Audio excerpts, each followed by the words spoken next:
It's got everything. Baltimore, young quarterback, stud running game, defense starting to play. Yeah, we'll have our hands full, but it's one of those games where you better watch what you wish for.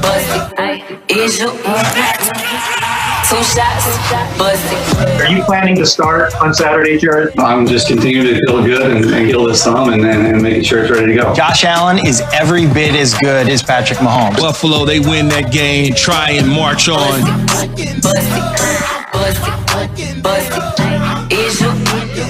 Not that one, but we'll get to that, I'm sure, at some point.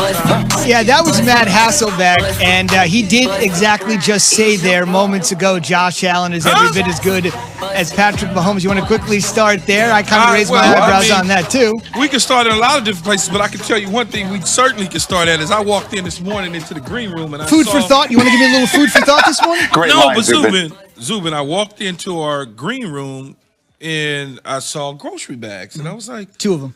And you're the only guy in the studio with me, so I know that's your spot where you put everything. I was like, why in the hell would Zubin bring grocery bags into the...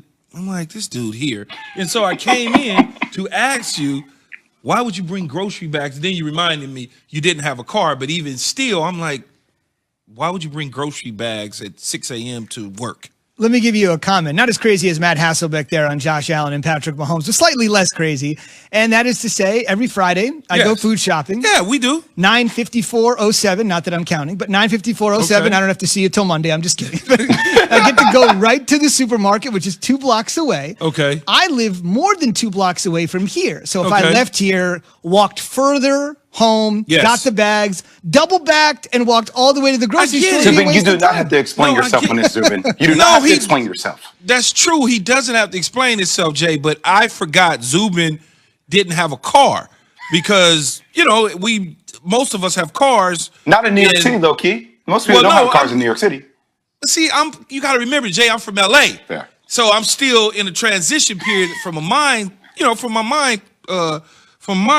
And you got a family. And I got a family, and we do have a car. But even so, the bags are in the car. So when I saw the bags, I'm like, the hell is he bringing bags in for? Industrial strength. And Because then, the bags are they're sturdy. They cost like $249. I get Take care of them. I get it. But then I said to Zubin, I go, why don't you just buy bags at the store? They're 20 cents. He looked at me like I had frogs on my face.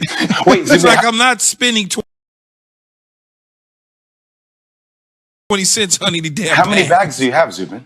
2. Just 2. Are they sturdy, though? You don't double up on the bags when they walk home? No, like I'm sure if you go to Target or Walmart or your local supermarket, they're right there at the checkout. You can buy them for like $2.49. $2.49. That's some high-end bags. It makes perfect sense considering that the weekend is full of football for us, and I'm gonna eventually. I got to figure it out because Saturday's games are starting at 1:00, and I wanted to go to the mall and do some stuff. But that sounds like that might be out of the equation. I might have to just take care of business the day after work, like you. Fair enough. Let's bag this conversation. It's too easy. You're such a sports center guy. Back to sports. Real quick, before we get into who's got the most pressure this weekend, you're going to be a part of our playoff coverage this weekend. Absolutely. Tell everybody where you can be seen this weekend. Well, on ESPN2, right at the start of kickoff, we're going to be here on Sunday. It's Seaport. Matt Hasselbeck, Rex Ryan, myself, Booker McFarland, and Teddy Bruschi, the film room. So we're going to be breaking down the game. Are you hosting? We're going to break it down. Are you hosting? Hey man, shh! Don't say anything. Quiet. No, we don't tell them. We don't tell them everything. Give me the hosting voice. A little bit. Give me the hosting voice. Well, I don't really know if I have a hosting voice, but I'll try. We listen to your reads every single day. There you go. Shut up. Joining me is Matt Hasselbeck, along with it'll be fun though, because we get a chance to really break it down. Now you get behind the scenes on how to really understand the film and how we look at things. It'll be fun to do. I can't wait. I'm excited. That's what's up. When there's a momentary lull, ask him to explain the whole Mahomes-Allen thing to you in person, okay?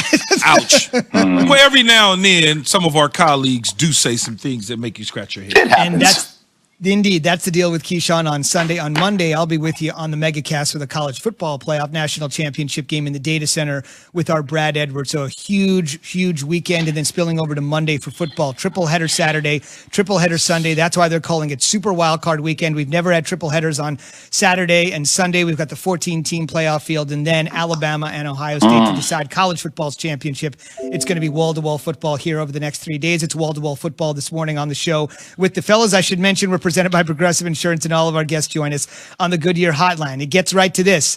This is the moment. You guys have said it. Basketball, football. You guys don't care about the regular season. It's the postseason that makes heroes. So let's start here.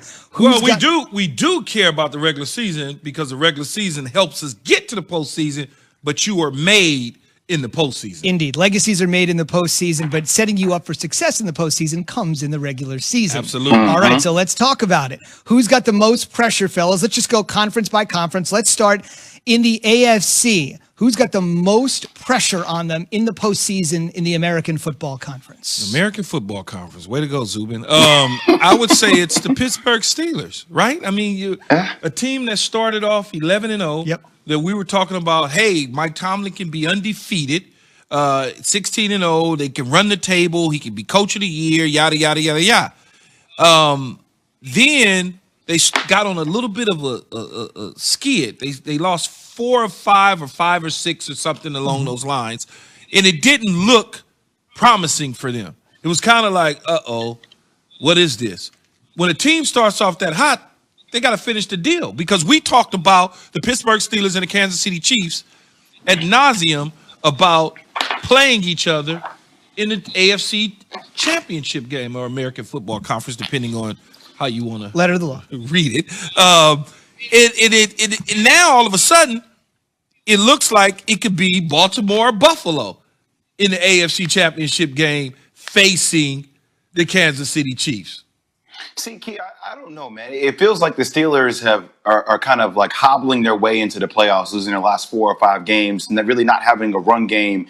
It did feel like they started off really high, but it feels like they're just kind of fizzling out. One of the things that I get really bothered about, I don't understand. At the beginning of the year, Jeff Darlington, who is really good at his job, came on our show and was comparing Patrick Mahomes to Michael Jordan. His team at full strength has only lost 1 game. Like, I don't count the last game where guys didn't play. You have guys like Travis Kelce, who finished top 5 in receiving yards and receiving touchdowns as a tight end. People were raving about him. You have Tyreek Hill, who finished top 2 in receiving TDs. Like, all these weapons, getting Le'Veon Bell. People were talking about this team going undefeated. Why does it feel like this team gets a pass? Why isn't there pressure on this team when people are talking about them going undefeated? I don't understand how they can just kind of roll underneath the radar, and we don't give them pressure for considering to be a team that people are talking about winning several championships, world championships. Well, I don't think there's major pressure on them. Why? Because it's almost like a given that they're going to be in the AFC Championship game, and from there they'll probably get to the Super Bowl. The Pittsburgh Steelers came out of nowhere once Big Ben got back to 11-0. And then all of a sudden, they got real tight and started losing games. And Cleveland and Baltimore started closing the gap in the division. And it felt like they was getting ready to lose the division because they lost to the Cincinnati Bengals. And then all of a sudden, it became one of those, watch out moments.